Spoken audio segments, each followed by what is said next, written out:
Let's talk about a team that right now is thriving. That's the Cleveland Cavaliers. Became the first team to clinch a playoff spot this week. That means they're guaranteed to be a top 6 team, avoiding the play-in. Everything is going right now for Cleveland. They lead the NBA in offensive rating. They're 7th in defensive rating. They're number 1 in three-point percentage. Basically, you name it, they are right up there in the statistical category. They have been kicking the crap out of the Western Conference, 17-3 against the West. They just won a game in Boston where they were down like 23 early in that game.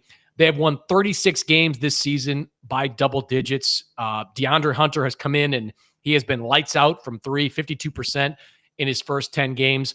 I have been in the past a little bit skeptical about what the Cavs can do against a team like Boston, because I've looked at the small backcourt and said, all right, that's kind of exploitable. I've looked at the 2 non-3-point shooting bigs in the front court. I've said, all right, that's somewhat exploitable by teams.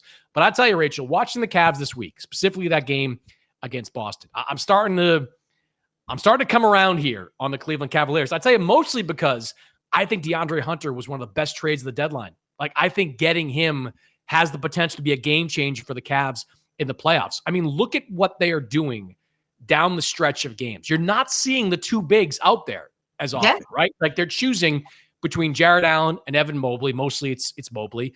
And then they're playing, 4 versatile guys that can play on the wing. DeAndre Hunter, I mentioned 52% from 3 since he joined the Cavaliers. He is a big, solid 6'7" type guy who can play multiple different positions.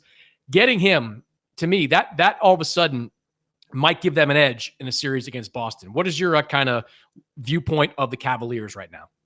Well, I think the Cavaliers are excellent. I've been saying that for months. I have a lot of confidence in them. I always think with any team, being a team that hasn't been in a conference finals, then going over to win a title is very hard.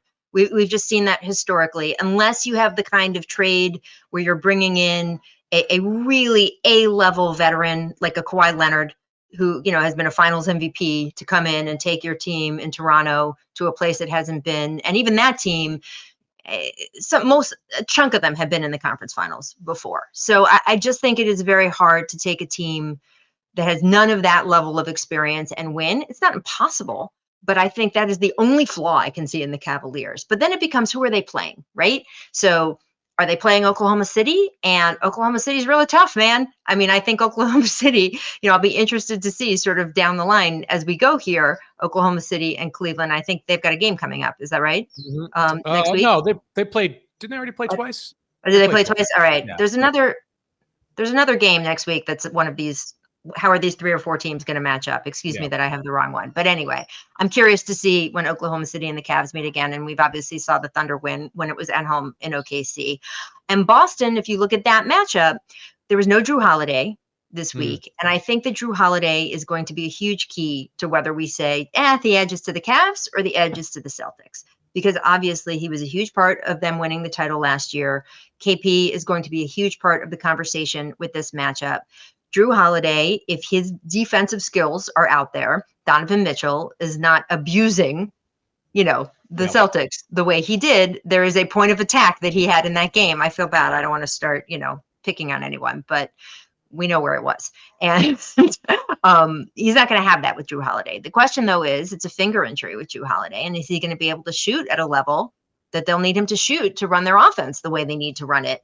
What are they calling it? They're calling it mallet finger. Like, I love the NBA. Every so often they come up with a new injury that I never heard of. Like, Drew Holiday's got mallet finger. I'm like, mallet finger. Okay. I don't know. It's Boston. You got to, the crabs, the lobsters, mallet. No, nothing. Let's not do that. The worst accent you've ever heard. Let's not do that. Let's not do that. Let's not. Wait, because you're from, what's your Boston, what's your native accent? I have spent 20 years away from it. No, I know. But what is it? Can you give us like a sentence?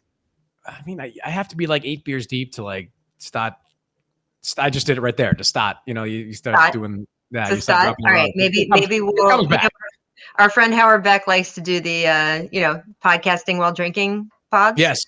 So maybe the 3 of us could do one of those, and we'll see your accent come out as we go. It'll come roaring back. Every time I go back to Boston, and I'm around my family, like my mother will yell something like, "Get the car out of the driveway." I'm like, did I used to sound like that? Was that me?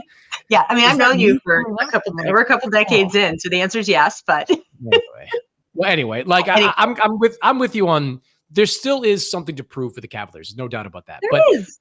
But that's fun, right?